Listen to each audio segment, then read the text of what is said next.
अस्सलाम वालेकुम। आज के लेक्चर में हम एक्सप्लेन करते हैं बोन मेरो को कि बोन मेरो क्या चीज़ है। आप लोगों ने सुना होगा कि हड्डी में गुर्दा होता है, तो उसी की बहुत ज़्यादा अहमियत है हमारी बॉडी में।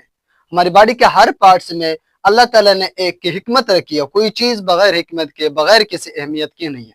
बिल्कुल ये बोन मेरो भी इसी तरह है। ये हड्डी के अंदर मौजूद गुर्दा होता है जिसे आप लोग मिक भी कहते हैं। तो ये फजूल के नहीं है, इसमें बहुत ज्यादा अहमियत है।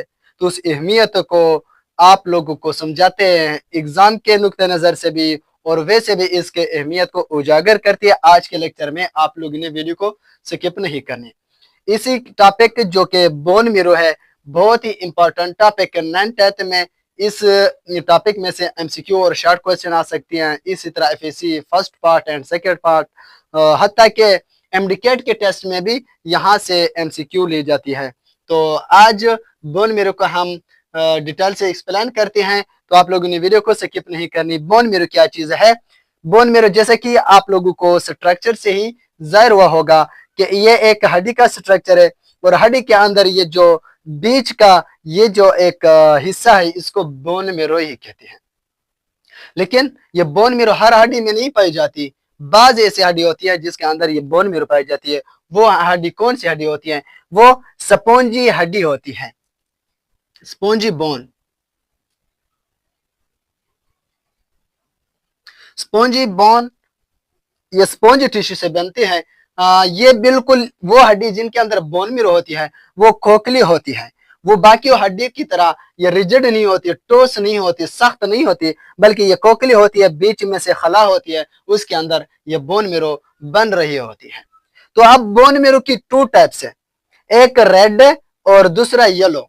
रेड को मैंने रेड से ही मेंशन किया, येलो मेरे पास व्हाइट बोर्ड मार्कर नहीं था रेड कलर की, येलो कलर की, इसलिए मैंने ग्रीन से इसको मेंशन किया।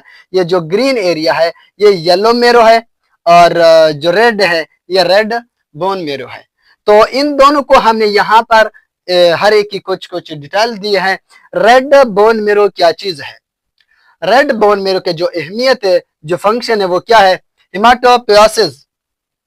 ये ऐसा प्रोसेस है जिसके थ्रू बोन मेरो क्या, red bone marrow blood cell को क्या करते हैं? प्रिपेयर करते हैं। ब्लड सेल 3 टाइप्स की सेल है, red blood cell, white blood cell and platelets.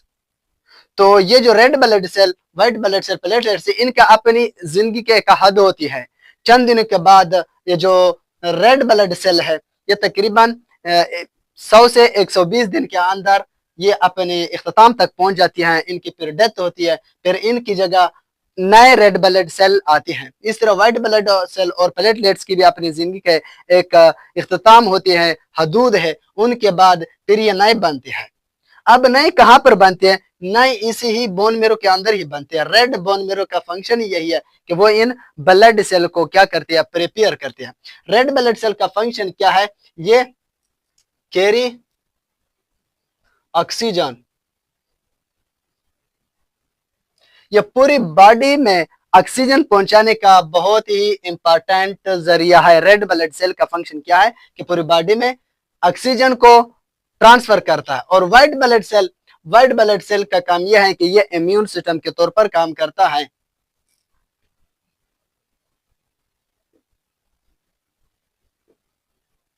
Immune system ये बॉडी की दिफा करती है किसी भी इंफेक्शन, किसी भी एंटीबायोटिक्स, एंटीबॉडीज के खिलाफ ये क्या करता है? बॉडी की तहफ़्फ़ुज़ करता है। अगर कोई वायरस, जरासीम बॉडी के अंदर चले जाती हैं, तो ये व्हाइट ब्लड सेल उस पर अटैक करके बॉडी की तहफ़्फ़ुज़ करती हैं। और इस तरह प्लेटलेट्स क्या करती हैं? इसका भी बहुत अहमियत है ब्लड के अंदर। ये ब्लड क्लॉटिंग में इम्पॉर्टेंट अहमियत जो इसकी है, वो ब्लड क्लॉटिंग में है।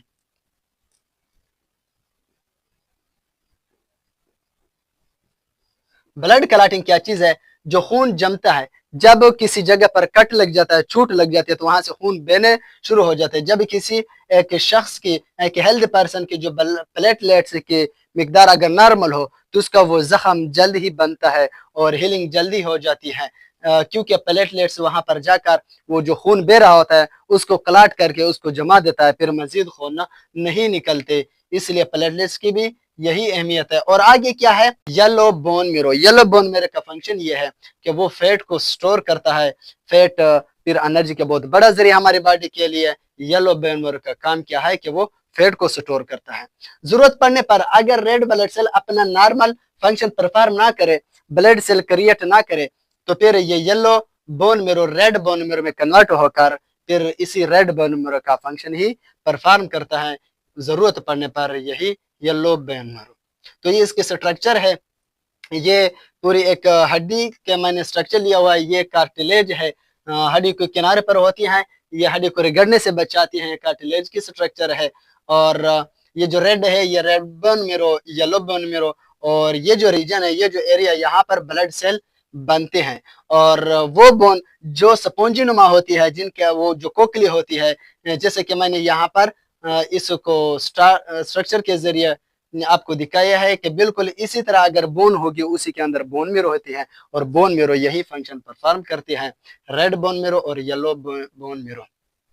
तो इंशाल्लाह नेक्स्ट लेक्चर में इसकी ट्रांसप्लांट भी होती है। अगर जब कभी ये नकारा हो जाए या अपना फंक्शन अच्छी तरह से परफॉर्म ना करे, तो फिर इसको रिप्लेस किया जा सकता है इसी बोन मेरो को। तो वो बोन मेरो ट्रांसप्लांट या इसकी जो डिजीज है उसको भी इंशाल्लाह नेक्स्ट लेक्चर में हम बयान करते हैं। अपना ख्याल रखें, खुदा हाफिज।